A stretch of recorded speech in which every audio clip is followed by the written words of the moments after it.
Hi, and welcome to the very first Ask Ira Live episode of 2018. I'm Emma Kate Austin here with Ira Winderman. A few games since our last episode. A lot to get into. Happy New Year, Ira. Happy New Year to you. That he played 3 games since our last show. That home series with the Magic, and then also a game against the Brooklyn Nets. And one thing we talked about last week was this was a chance for them to take 3 games. And my question is, are the Heat going to be looking back in a few months, kicking themselves for letting that game against the Nets slip away? Yeah, I mean, even last season, remember, the Heat finished in a tie for the last playoff spot, lost in a tiebreaker. They had so many hideous losses to the Magic when 1-3. We spoke about our matchup of the week last week. They lost a game to the 76ers, who were constantly tanking last season. Again, that's what's going to happen. What you have to do is back that up with a quality win. Well, they beat Boston in December. But here's the irony. That was their only victory in December against a team with a winning record. So when you're looking right now at what the Heat need to do in January and going forward, they need to get quality wins, and they need to avoid bad losses. This is not the BCS. This is not a rating system. There's no one voting who goes to the playoffs. But sometimes it's as simple, Emma Kate, as that. As you have to win the games you're supposed to win, and then you can't lose the games that you shouldn't lose. Brooklyn's a real negative. What they need in these coming weeks, they got a stretch of 7 of 8 coming up on the road. Give us a quality win now to offset that. Absolutely. And one player we saw finally back on the court was Hassan Whiteside. Yes. It was good to see him back. He did take that knee brace off in one of the games. We'll get to that. Yeah, maybe a bit of an issue. But with him back in the lineup, the Heat they really have a choice to make with what they're going to do with him. And they've started to make that choice already, and we've seen it when they're playing Bam Adebayo, when they're playing Kelly Olynyk. They're a ball movement team. The center passes the ball and cuts and moves to another spot and goes to a different direction. The problem is this. When Hassan is on the court, they are, of course, a post-based team. They try to play with his force, and instead we've seen something else now, where it's not natural to him. He's not the kind of player, when you look at who says he's going to pass the ball out of a post. Over his career, he's averaging a half an assist a game. You don't have to be into analytics to know that is not a lot, that is not enough. And if we have this graphic here, we can sort of show where the Heat big men have gone. Kelly Olynyk had a run of where he was loading up an assist. There was a run where Bam Adebayo had 4 assists in 3 of the last 5 games. He's moving the ball. Then Hassan came back. And all of a sudden, his first game back, 0 assists. Second game back, 0 assists. The first half of Saturday's game in Orlando, 0 assists. And then it's like that light bulb went on. And he realized, well, they're playing a different style.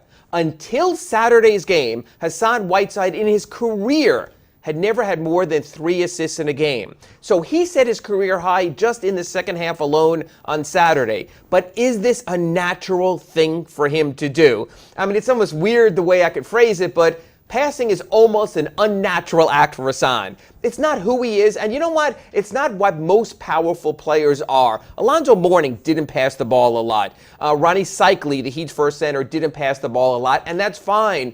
So Emma Kate, they're in a really unique situation right here. You sign a player to a 4-year, $98 million contract to be bruising, powerful, to dunk, to look inside instead of looking back outside. And now they're asking Hassan Whiteside, can you be someone else? So should the Heat change, or should they ask Hassan to change? It's a hard thing. It really is, and here's the thing. I believe that you cannot put the square peg in the round hole. So Hassan Whiteside has been a square peg from the day he left Marshall, the time that he played with Sacramento, the time that he was in the G League, the D League, and playing internationally. Now they're saying being someone different. He was able to do that over 24 minutes in Orlando. I think any player has a moment. We've seen big players shoot 3-pointers. We've seen little guys dunk. It's not necessarily who they are. My question would be this. Is that the best use of Hassan Whiteside's skill set? To be someone who is passing the ball, getting off the ball? Or do you want him to be raw power and fury around the basket? It seems like the Heat want him to be someone who he's not. And you know what? You can even see in these pictures, he spent a lot of time building up those muscles. If you look here, those aren't passing muscles. Those are dunking muscles. Those are rebounding muscles. So to me, that's the interesting part right here is, can you ask someone to be who he's not? It's like you and I coming in and, okay, this week we're doing the physics podcast instead. Not going to be very good. No. Hassan Whiteside dunks. Hassan Whiteside's powerful. Hassan Whiteside is a passing big guy. just because you have Olynyk and just because you have Adebayo doesn't mean that Hassan can be sort of the third musketeer of passing big men, which makes you wonder, trading deadline comes up, different style of play, what direction do they wind up going? Can a team play two divergent styles, that that power muscle game with Hassan and then a passing game without him? Can they do that? I think if you're a veteran team, you can do that. I think if you're the kind of team that has veteran players who've already been around and sort of, for lack of a better word, been there, seen it, done it. San Antonio Spurs, a perfect example. The kind of team that you could look at and you could say, okay, we're going to play this way when David Robinson and Tim Duncan are in the game. We're going to play this way when Manu Ginobili and Tony Parker are in the game. I think a veteran team can do that. Here's the thing. If you're going to do that, I think you decide that before the season. And you say, guys, plan A is this. Get the ball to Hassan, watch him dunk the ball. Plan B is this. When Kelly Olynyk and Bam Adebayo are on the court individually or together, we're going to have motion. We're going to play what they call a 5-out set. We've seen a lot of that from John Calipari at Kentucky. When you look at the overhead, there is no one in the paint. It's like vacated. It's like parking at the airport when it's not a holiday season. There's all kinds of movement in there. So that's what the Heat have to decide. Now, whether you can get players to flip that switch. Okay, power game now. Hassan's out. We're not playing the power game. To me, I don't know if this kind of team, with a mix of newcomers and guys coming together, can all of a sudden say to themselves, okay, it's January 2018. We're playing a second style. We're almost going to look over on the sideline. Are we playing the hurry-up offense or are we playing the slow-down offense? In theory, a change of pace is a wonderful way in any sport to play. But you know what? Some teams, Emma Kate, struggle enough with one playbook. Do you want to have the Heat working off two distinct playbooks? Yeah, it just seems like a really aggressive move. And the other thing is, and I mentioned this in the first block also here when we were talking about, is the whole, so you have two different styles of play. Now you have two different approaches with the knee injury. And we mentioned the knee brace. And Hassan, for people who were watching on Saturday, first half in Orlando, not very good in his first stint. We're sitting there in Amway Center right next to the bench, and all of a sudden, he just doesn't take off that knee brace. He throws it aside. And so you're wondering, usually there's always a trainer who runs back up and straps it back on because we gave you $98 million, you're not running off without it. He played the rest of the game without it. After the game, he said it was made unilaterally. He said it's called what's called a releaser brace. It's a very big metallic brace that's so sharp that they have to put another pad over it because other players, when they get hit by it, complain. Hassan said literally the brace on one knee was hitting the other knee, so he took it off. Then all of a sudden, they get back to practice. They're on Tuesday at American Airlines Arena, and Erik Spoelstra says, that's not your call. If we say wear the brace, you wear the brace. So I'm curious how that plays out. I'm wondering if he could be as effective with the restrictive brace as he was in the second half in Orlando. Mm-hmm. And one question we've talked a little bit about in the last few weeks is, are there simply too many big men on this team for the number of minutes they have available? There are too many big men on this team if they're going to play a style that is post-driven where it's just one big guy at a time. And it was interesting. There was a moment in Orlando. First quarter, the first substitution of the game, Bam Adebayo goes in. Hassan Whiteside just walks to the bench. Erik Spoelstra is furious. He's foaming almost at the mouth. Pay attention, pay attention. And he sends Hassan back in. Now, I understand Hassan's confusion for this reason. Until that moment in the first quarter in Orlando, Bam Adebayo and Hassan Whiteside had played together once previously this season. So it kind of made sense. It's like when I know that Omar's coming to this table, they're doing football, and I'm out of here. So Hassan thought he was out of there. Instead, Spoelstra played the two of them together. He's experimenting. He's seeing what works. He's played Adebayo and Olynyk together. They've been very good together. He's starting right now, Whiteside and Olynyk. They're working through it, but the Heat have gotten off to some decent starts, 8-0 and 6-0 in a couple of games. He hasn't played Bam and Hassan until he plays those two together. The team's lottery pick most recently, its highest paid player. I don't know if this whole three-man grouping can get enough minutes together. I think that's going to be a story to watch in January. Mm-hmm. And so could the February 8th trade deadline have any impact on this situation? You know what? Because I am who I am and I like to needle and tweak a little bit, one of my latest Ask Iras at sunsentinel.com was, would the Heat consider trading Hassan? Maybe for someone like a Marc Gasol, a passing big man in Memphis. We know the Grizzlies are struggling. They may be looking to make a move. We know this power game might not be the direction the Heat are going in. Hassan and Gasol have almost exactly the same contracts, exact same amount of time of years, a couple of more seasons, one at a player option, so they could do that straight up. Does Memphis want to change a pace? Remember, Hassan started his career in the Grizzlies organization with their D-League team, so they know who he is. I wasn't throwing it out there as something they could do, might do, should do. I was just saying this is among the possibilities. I guarantee you one thing. Pat Riley, Andy Ellisberg, Erik Spoelstra, they will look at every possibility, and if they think it's something that could make their team better, yeah, I'd keep an eye on February 8th. If I was all the Heat players, really all the players, I think you're much better off right now renting instead of owning. I'm sure we'll have plenty more questions about the trade deadline as we get closer, but let's dive into some of the mailbag questions. Okay. Douglas says, the Heat have to be better at home. Yeah, it's really interesting. If you look at the Eastern Conference standings, there's only one team right now that's in a playoff position that has a losing home record. When the Heat returned to American Airlines Arena on Wednesday against the Pistons to start a 3-game homestand, they are 11-8 on the road and they're 8-9 at home. That just doesn't happen. I mean, you could look at a team like the Knicks that is killing it at home and is terrible on the road. It's the exact opposite. And we've seen the Heat. They've come out. They've worn all different style of uniforms. They've done everything they could to change it up. And just before every game, Erik Spoelstra is the same thing. We have to get in and dig in and play our game at home. And then you saw that game against Brooklyn the other day. They were horrible. They were 38 points down. The scene like this of Goran and Hassan sitting on the bench, like what the heck is going on right here? And Brooklyn dominated them. It doesn't matter what the Heat do on the road. They have to establish that when other teams come into this building, it's a pit, it's a place they can win. The fan support has been wonderful. They're approaching, I think it's 300 consecutive sellouts. They arrive late, but at some point in the game, that building is full.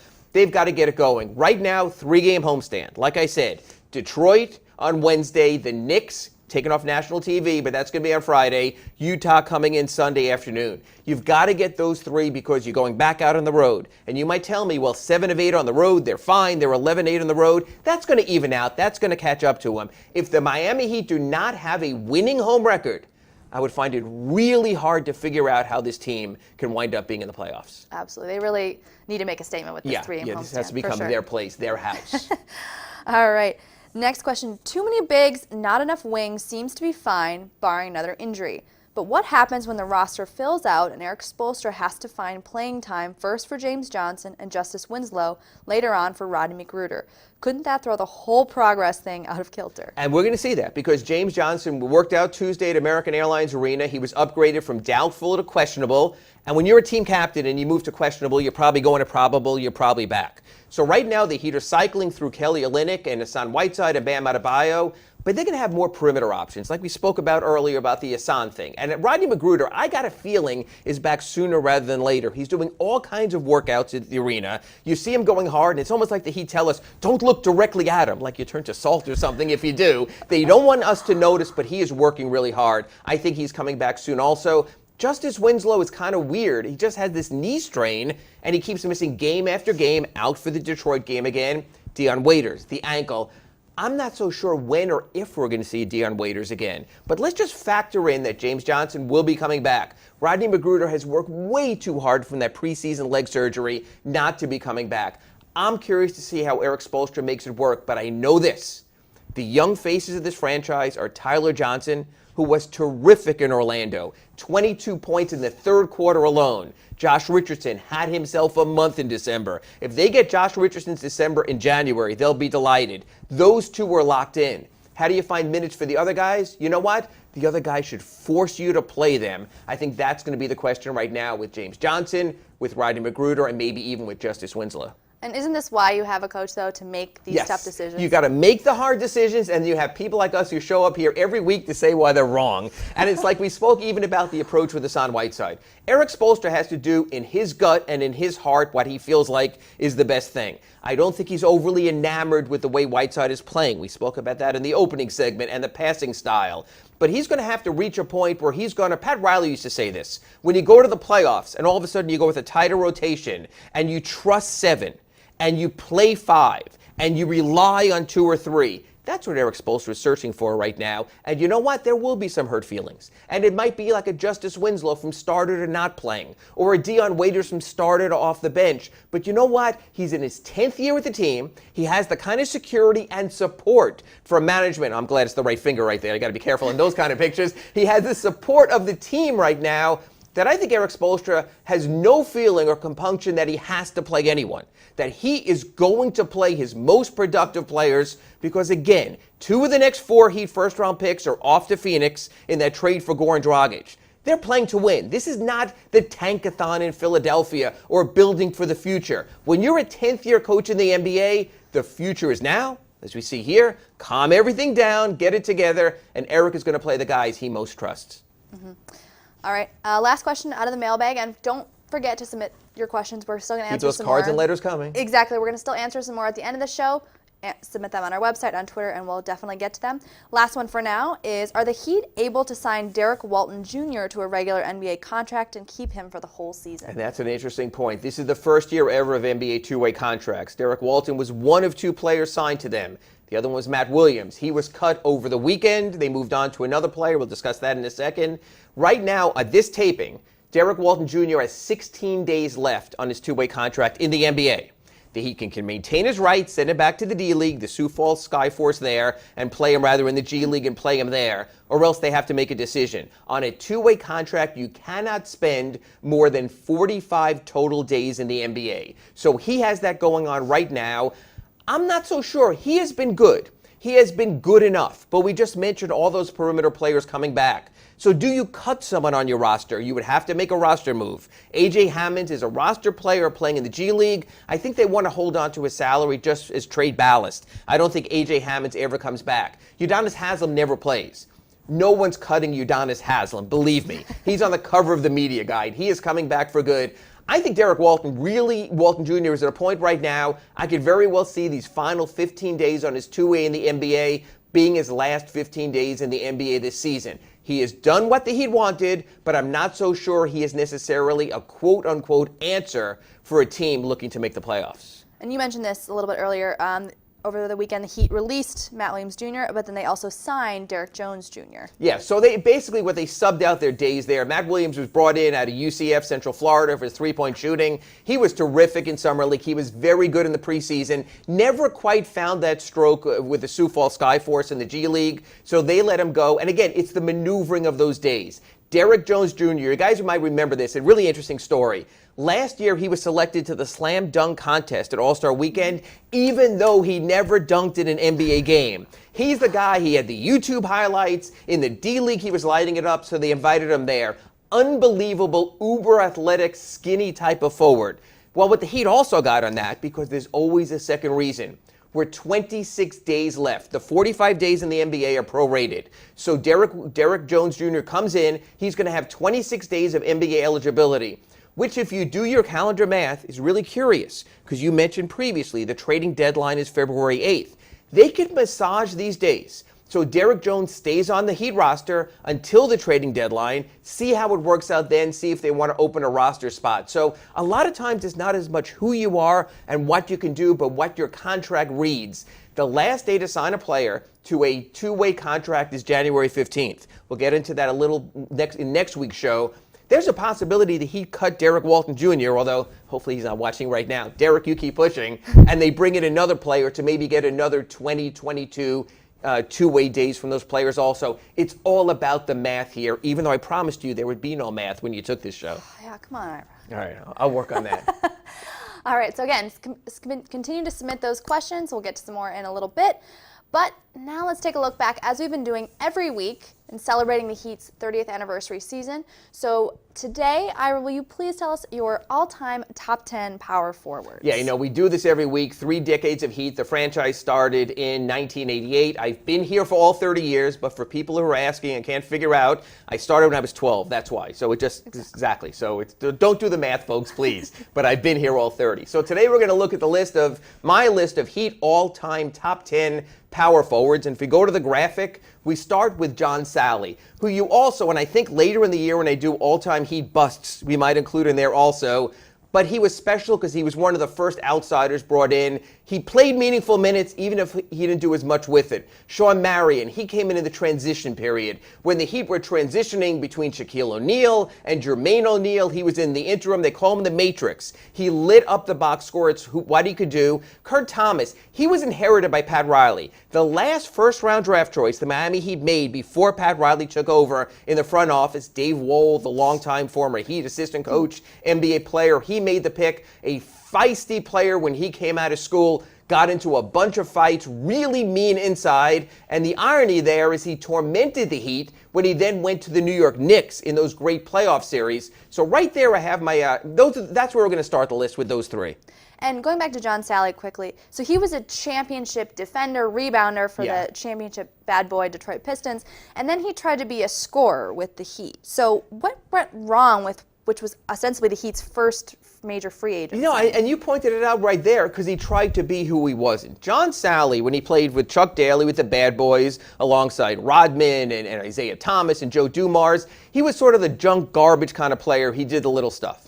Then he got this free agent contract from the Heat, and he decided, and he said this at his signing, I'm going to be a star. I want to be a superstar. If you remember John Salley, very close friends. He was on the Arsenio Hall show. He thought he was a comedian. He was going to be an entertainer. He's doing a lot of that kind of work right now. He moved into Weston. He was going to be the guy. He was going to be the next star. That's not who he was or who he could be. There is nothing worse than trying to see someone who is a rebounder, who is a finisher, who is a defender, try to be a scorer. And I think that's why he's only number 10 in our list. And I think that's why it went south. He tried to be someone that he wasn't. And I think the lesson there is when you sign a free agent, tell that player, even like Hassan Whiteside we spoke about at the top of the show, be who you are, because that's why we're signing you. John Salley tried to be someone else. We saw the result there.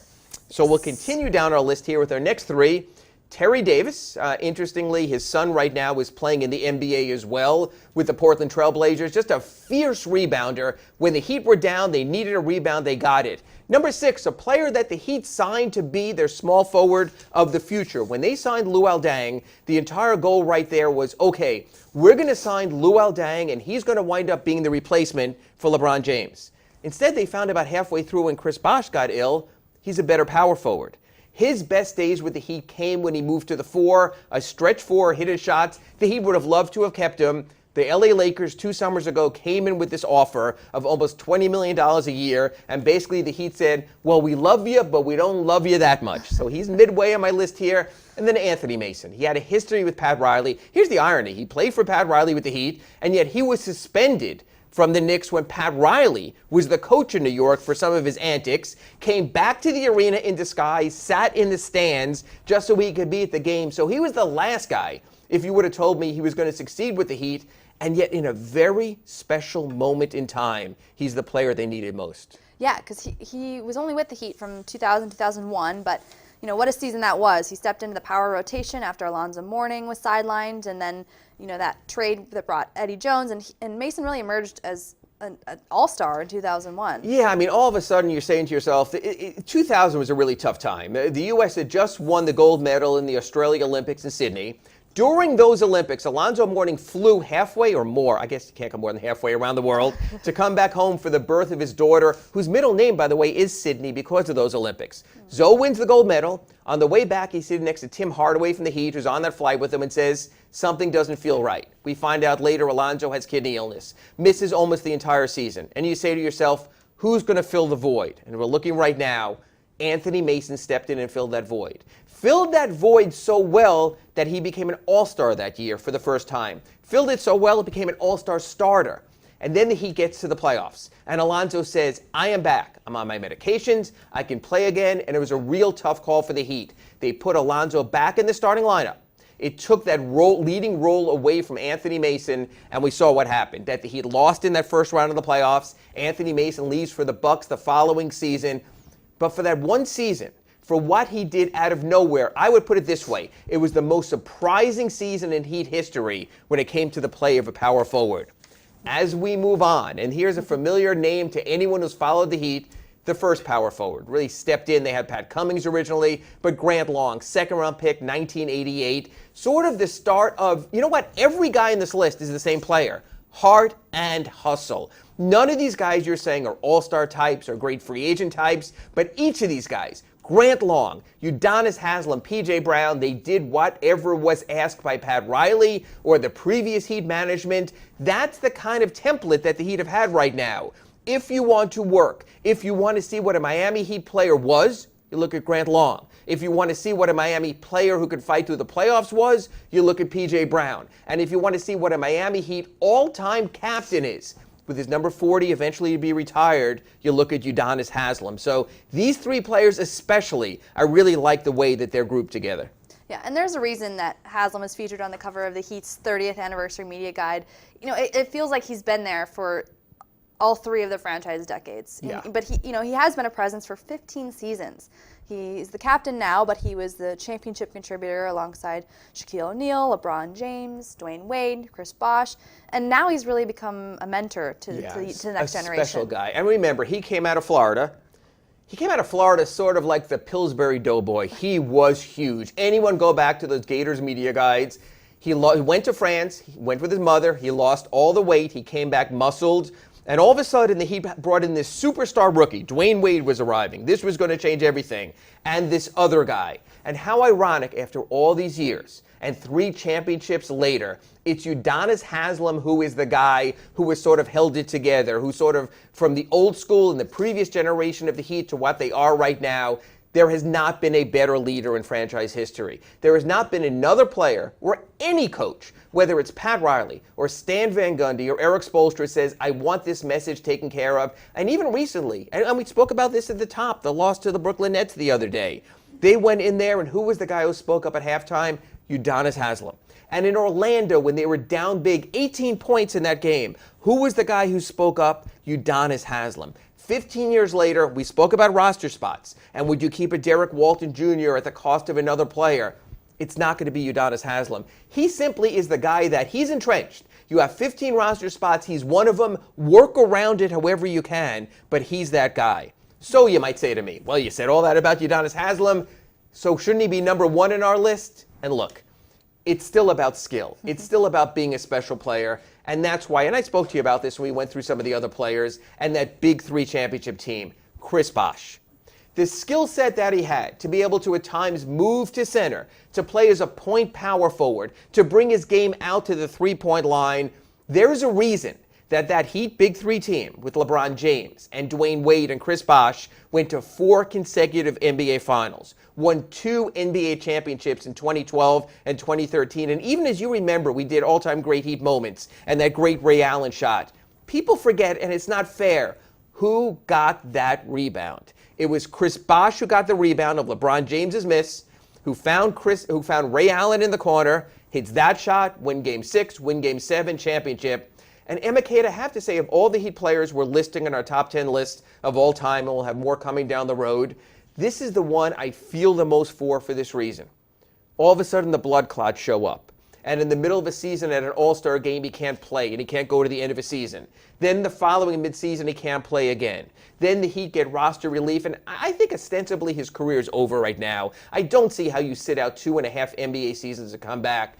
As great as Chris Bosh was for this team, as great as he was that I think he's a legitimate Hall of Fame candidate, I think there could have been so much more. He's probably the one player on all these lists that I would say to myself, I wonder if he could have played it out the string, if he could have gone, would he have been up there with Dwayne Wade and with LeBron? And when we're listing our all-time Heat players, might he have been the best? And so often is the case, sometimes health can get in the way. Oh, yeah, such a heartbreaking story. It really, but you know what? Beautiful family. I mean, the one thing I love about social media these days, even if you're not close to someone, between Instagram and Facebook and his Twitter, when I see the life that Chris Bosh is leading right now, whether it's climbing to Machu Picchu or taking his family to Mexico for Christmas or taking them out skiing, you say to yourself, you know what? This is a guy who gets it. This is a guy who understands family first. He's protecting his health. And that's why I think all of Heat Nation and the whole Heat family said, Chris, we want you to be a player, but we want you to live a happy and rich and rewarding life, which is why they pushed him in this direction. I would not worry for Chris Bosh. He is doing well physically, and if you get on social media, I think there are times we'd all say to ourselves, even now when he's not a player, yeah, I'd like to be that guy for a little while. Yeah. I don't think anyone could argue with that. All right, so like we mentioned earlier in the show, the Heat have a 3-game homestand coming up. But so what's intriguing to you on this upcoming schedule? You know what? We talked about you have to make up almost for previous sins, and we spoke about on the road how you're doing well and you've had some bad home losses. Well, there was one road loss to the Knicks when they lost 115-86 on November 29th. I mean, there are incomprehensible games this season for the Heat. You mentioned the Brooklyn game during the last homestand. The Heat go into New York. They're coming off a back-to-back, playing in Cleveland. No one's surprised they lost that game. Kristaps Porzingis twists his ankle in the first quarter, and you're saying, well, without Kristaps Porzingis, they're the Knicks. They stink. The Heat got blown out that night. Granted, Hassan Whiteside didn't play, but this is when you can make your return statement. The Knicks come in. It'll be their third game in 4 nights, so they'll be tired. The Heat will be at home Saturday, American Airlines Arena, and it's really interesting. This game originally was scheduled for 7 p.m., and ESPN wanted everything to do with it. Then the Knicks went south, then the Heat started south, and the network said, yeah, we're going somewhere else. So for those who have schedules at home, instead of 7 o'clock, it'll be an 8 p.m. game, only televised in South Florida, and that's fine because that's where the game still resonates and has meanings.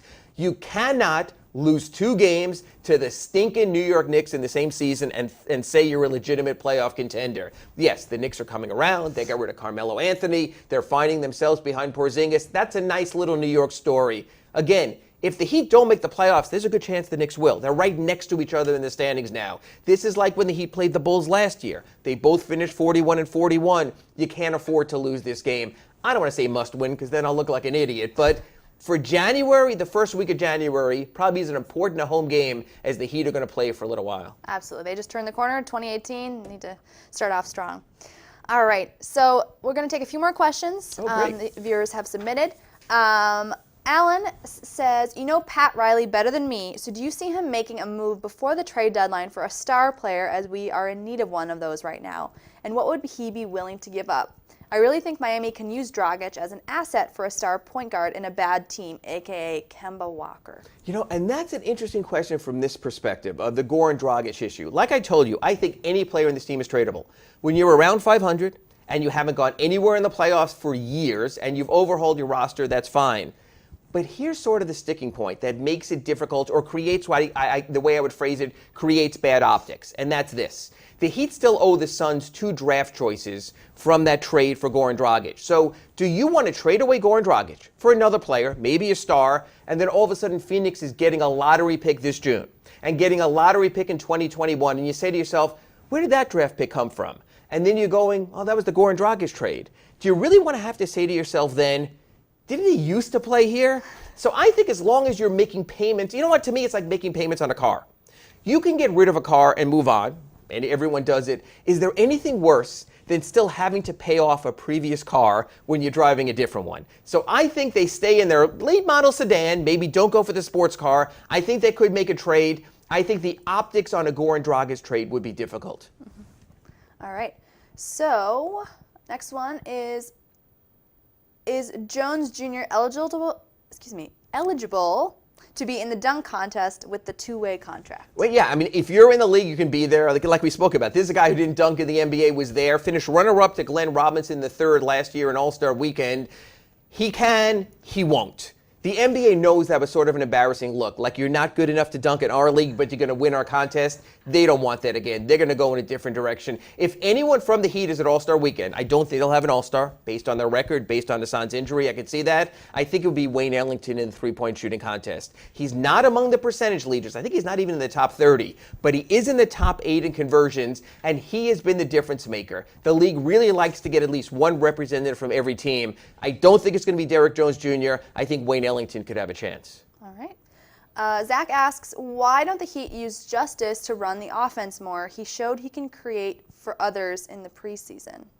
Well, and the thing with Justice is I don't know how much Justice is going to play. Again, he has the knee strain. He's already ruled out for the Pistons game. We don't know when he's going to come back. When he was drafted number 10 in that lottery in 2015, the thought was, this is the next big thing. This is the next breakout player. And like we discussed with Erik Spoelstra, Erik Spoelstra is not playing favoritism or games anymore. He is going to play his best players.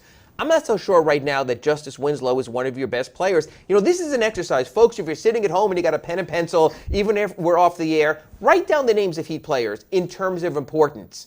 It's really fascinating, Emma Kate, when you get to Justice Winslow. I don't know if he'd be top 7, top 8, maybe not top 10 if Dion Waiters was healthy. So to say a player should run the offense, I think the player first has to be part of the offense. We are still waiting for Justice Winslow right now to get back from his injury, to make his mark, or maybe for the Heat to move on. That's going to be an ongoing story this season. All right. When does Johnson return, and does the power rotation survive? Well, we spoke about James Johnson was cleared at their Tuesday practice at American Airlines Arena. He's listed as questionable for the Pistons game, so I think he's back. He was named captain based on his fortitude that he would push through injuries. So I think it's going to be really interesting because, again, I mean, the top of the show, Hassan Whiteside, Bam Adebayo, Kelly Olynyk, your power rotation, people saying, why don't they play more of them?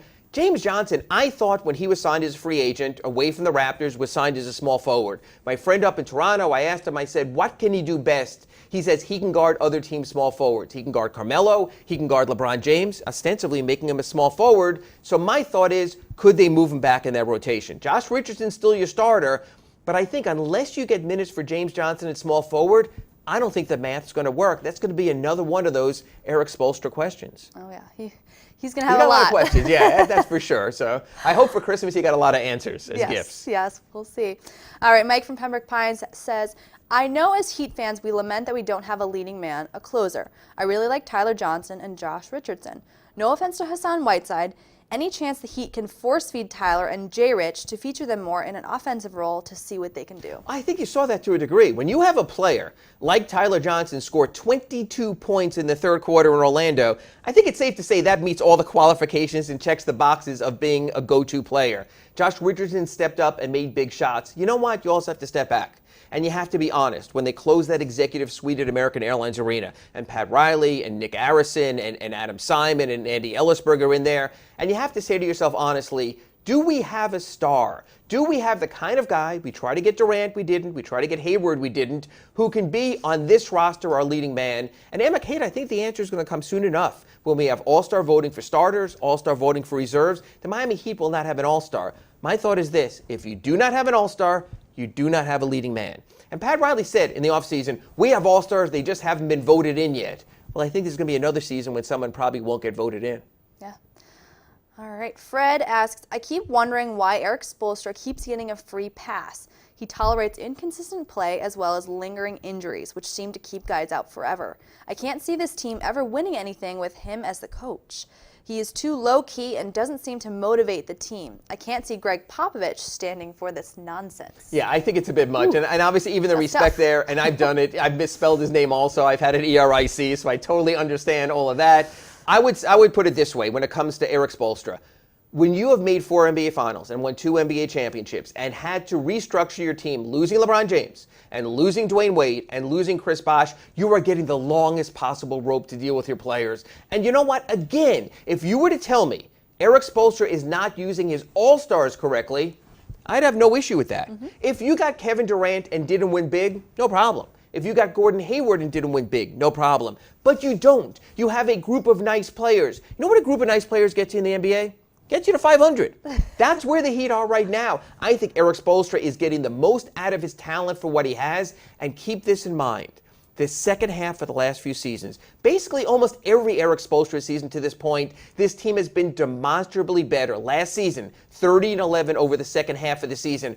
I think something like that is going to happen again. The Heat are very much of a systematic, detailed team. That takes something to build in, whether it's from Kelly Olynyk coming in, whether it's from Bam Adebayo being drafted, whether it's from players being cast in different roles. I will be very surprised when we get to midseason, only about 5 or 6 games away, if the Heat's record isn't better than double their midseason record, because this is a team that plays every game to win. Over the second half of the season, some teams are going to start playing for the lottery. Some teams are going to start resting players because they know they're in the playoffs. So I think sit back on Erik Spoelstra. I think the second half of the season will be better than the first half. And yeah, we all hope so for sure. And with injuries, he can't. You don't know until you know. And so again, for everyone who's been out, Hassan's missed probably 2/3 of the games. To have a winning record with your leading man, depending on who you want to say that is, I think that says something also. Absolutely. All right, kind of an interesting one here. So who do you think the Heat match up best with in a potential 7-game series of the Eastern Conference playoff teams? I love it. We're not even in midseason. I know, They're right? barely in the playoffs, and we're going to 2 games over 500. All right, let's go to April and May, and let's do go it there. for fun. I would say this, and I've written this. except for the Cleveland Cavaliers, I think the Heat match up well with any team right now in the Eastern Conference. The Cavs are on a different level. Even Boston, you could tell me, well, Boston might finish with the number 1 seed. Well, the Heat won that season series 2-1. They sort of know what they need to do against Boston, how to play the Celtics. We saw a couple of years back against the Raptors, who are surging again. The other night, DeMar DeRozan, 52 points, an all-time franchise record. But the Heat played them competitively in the Eastern Conference semifinals 2 years ago. Milwaukee, Washington looking very pedestrian right now. I'd say if I'm the Heat, I would want to make sure I'm not in the Cavaliers bracket. But I got to tell you, other than that, I think the Heat can position themselves for a competitive series, the same thing they thought at the end of last season when they barely missed it. So instead of saying who, I would say this. Anyone but the Cavaliers, and I probably would book my travel to make 3 visits to that city as a road team because I think the Heat can play anyone in the East outside of Cleveland to a 7-game series. Yeah, and we hope they get there. It's always fun to guess. I think they will the way it looks now because, like we said in that one question, the home record has to get better or else we'll do something about it. Yes, we will. All right, last question for now. We have time for one more. Ira, do you see the way Shabazz Napier is playing in the absence of Damian Lillard and how he was playing before Lillard was hurt? Nothing like 2020 hindsight, but right now, would the Heat rather have Goran Dragic or Napier with 2 first-round draft choices they gave up for Goran Well, Dragic? it's for people to bring back. Shabazz Napier was drafted in 2014. Before the Heat drafted, LeBron James, who was an impending free agent, said, this kid from UConn is my favorite point guard in the draft. Well, if you're the Heat, what are you going to do? You're going to listen to LeBron. You're going to do everything you can to keep him. They drafted Shabazz Napier. He didn't play out here. It didn't work out. They wound up having to trade for Goran Dragic, giving those 2 first-round picks we mentioned to the Suns. Shabazz Napier is a nice player. He's a good backup point guard. If he stayed with the Heat, I think he would have been a quality backup point guard. But the Heat were trying to find leading men. So if you're asking me this when we go through the line, would he play ahead of Josh Richardson? I don't think so. Would he play ahead of Tyler Johnson? I don't think so. And I don't think he would have played ahead of Dion Waiters. There's a lot of players we're talking about over the season, of players who got away from this team. On the top 10 list we're doing over the 30 years, some guys who aren't here. Shabazz Napier is not one of those guys. God bless him, he's playing well in Portland. Damian Lillard's back. His minutes are down right now. He's playing a 3-guard rotation with C.J. McCollum. He is a nice player, but like we said, the Heat need more than nice players. They need their leading men. They're not going to worry about the little things and sweat the little things. They're going to sweat the big guys who got away. LeBron James leaving, problem. Dwayne Wade leaving, problem. Losing Chris Bosh, problem. Shabazz Napier, I think they wish him all the best when they play them later this season in Portland. All right, so that is all we have for questions. Is there any lasting thoughts, anything else you want to touch on? It's the homestand. Again, you've got to make something. I can't tell you what it was like to sit between the first and second deck last week for that Brooklyn game and say to myself, well, this isn't going to continue. Well, at halftime, Udonis Haslem's going to break something in the locker room and they'll be fine. And it kept going and going and going. I saw that in the Pacers home game. We mentioned the Knicks game in New York. You can't be that awful to have, I believe it's 5 games this year they've trailed by at least 30 points. That doesn't happen to quality grind-out teams. So you know what? I'm not saying the Heat should or need to win every game, but there can't be any more of those. There can't be any more Brooklyns, Pacers, New Yorks. There has to be quality competition. Hopefully, when they turn the calendar after that nice second-half comeback in Orlando, they get back on the right track. To me, that's it. No more stinkers, or else we're going to have to come stronger next time. Absolutely. Hopefully, the next time we're here, we have 3 home wins to chat about. Thanks so much for joining us. It's so much fun as always. Ira, thank you so much. We'll be back next week. Yes, we will. Keep submitting those questions.